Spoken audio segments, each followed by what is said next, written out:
In the corporate world, there's a whole protocol and a policy and bureaucracy sometimes that's involved in that. Our goal is to hit this $1 million. What we need first is that viability, that budget deficit projection that Mr. Palmer spoke to earlier tonight. That's the number one step that we have to get to. That's about the midpoint of the overall goal. Once we clear that midpoint, then it's sustainability the next couple of years. And then as we continue to grow this fund, this independent fund, the interest and the properties that come off as a result of that will be for the building and the development and all the expansion areas in the school that we desperately wanted for so long. Say again, I couldn't hear you.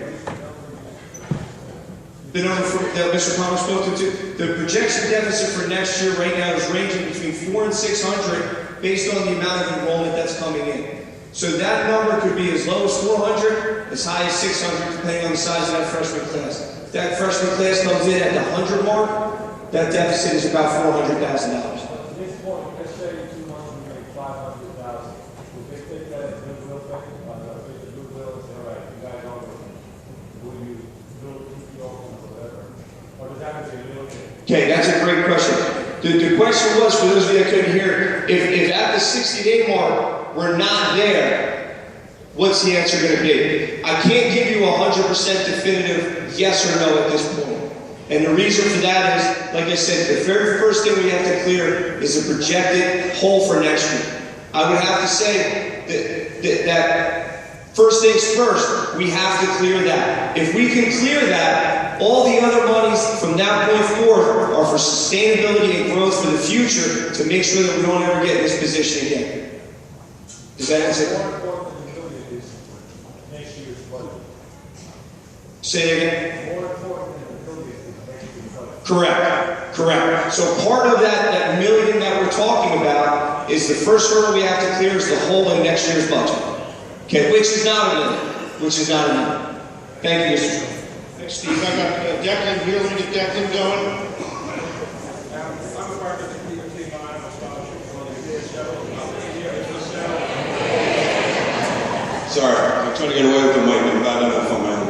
I'm part of the POT Millennial Scholarship Fund for Review Matter Day alumni, and today we got a $10,000 check to start the program. Welcome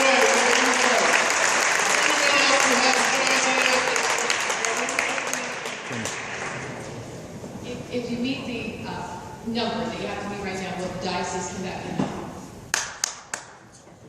Question was, will the diocese never come back and help us?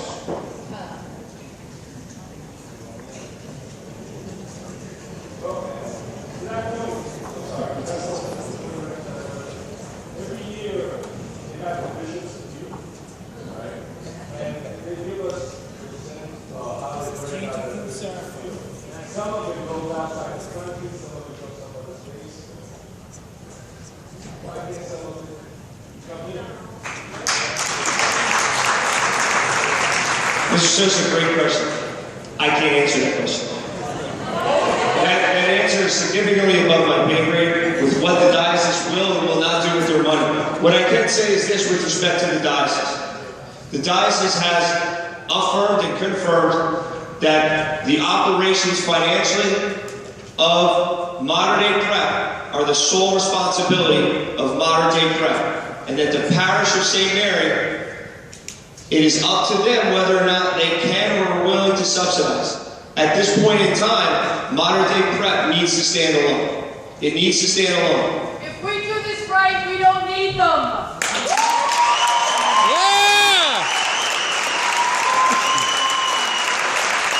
Way to go, Jeannie.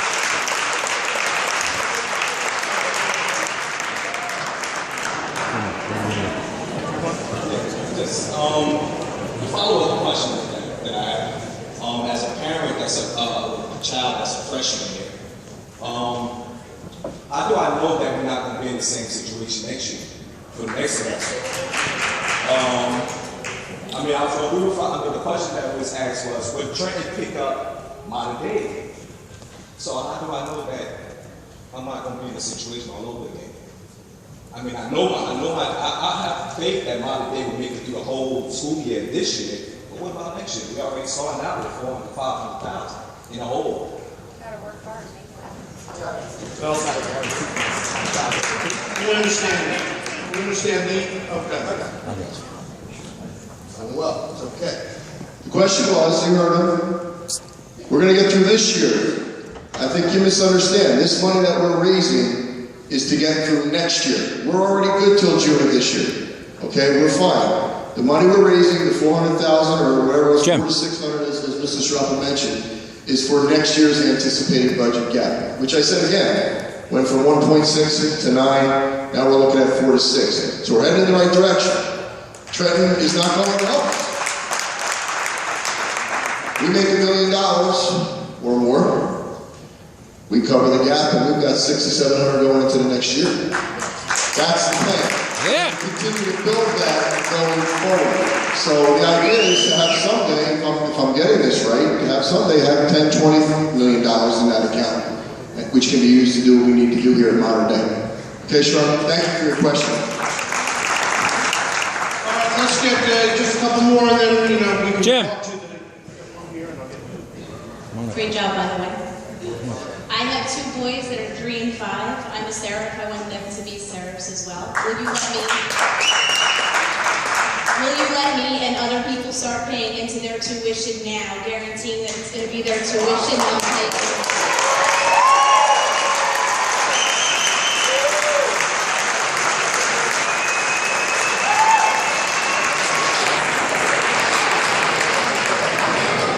I'll have to get back to you. That's above my pay grade, I'm sorry. I can't tell you, what is it, 549 account for colleges? Is that the right number? Does anybody know who's doing that? 529, thank you. I don't know that answer. If I were you though, I would open up one of those and start building it out. That's a good idea. I will say our tuition at Modern Day, to our credit, has not gone up in a couple of years. Okay, we've kept it flat. We are still the best paying in town in terms of costs when you look at RBC, St. John, and any others. Maybe to the detriment of ourselves. But the idea is to be able to have people make it as affordable as possible. Okay, it's not just for certain people, it's supposed to be for everybody.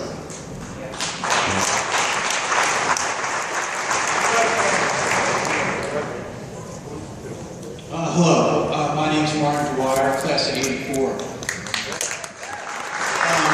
We're looking for ways to raise money, and I'm looking around this room, and I'm seeing a lot of empty space on the walls.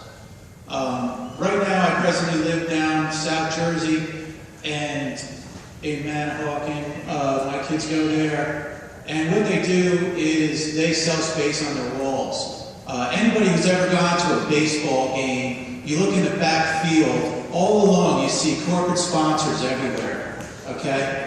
Down in Manchester, they have the Manchester Little League. All right, if you ever go to their facility, they are based solely on themselves. They get no money from Manchester Township at all. And if you look around their fields, they have posters of all the local businesses sponsoring them. They have McDonald's, they have car dealerships, they have everything. I think one of the fundraisers we should do, which is a rotating thing of revenue, is you sell space on your walls just like they do in the baseball fields. And you put up a sign and it says such and such plumbing company, phone number, address, everything, and they pay for that for the school year. And then every year you just keep generating. These people, they'll be maybe alumni who they want to get a tax write-off advertisement. You got kids playing in here basketball, they're coming from all over the place. So these people are going to get advertising. On the football field, you put up signs all around on the football field of all these sponsors that are paying for these signs. That's how One more here. I just want to follow up. I have no doubt that will raise $1 million. My question is, I just want to be sure I understand this. Are you saying that there is no obligation on the part of the diocese to in any way fund this school? Is that what you're saying? So, as Jeannie said, we're on our own from here in because they've had enough with us, or they think they've given us enough money to this point?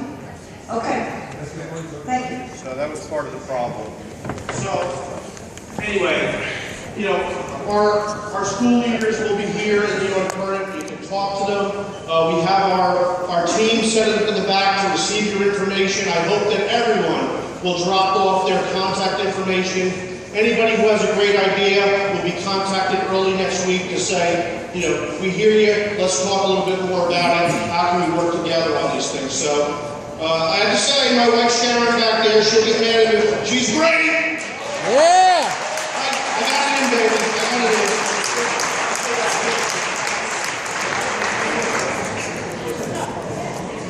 So anyway, 3 ways that you can help today. Donate. Make a donation and ask others.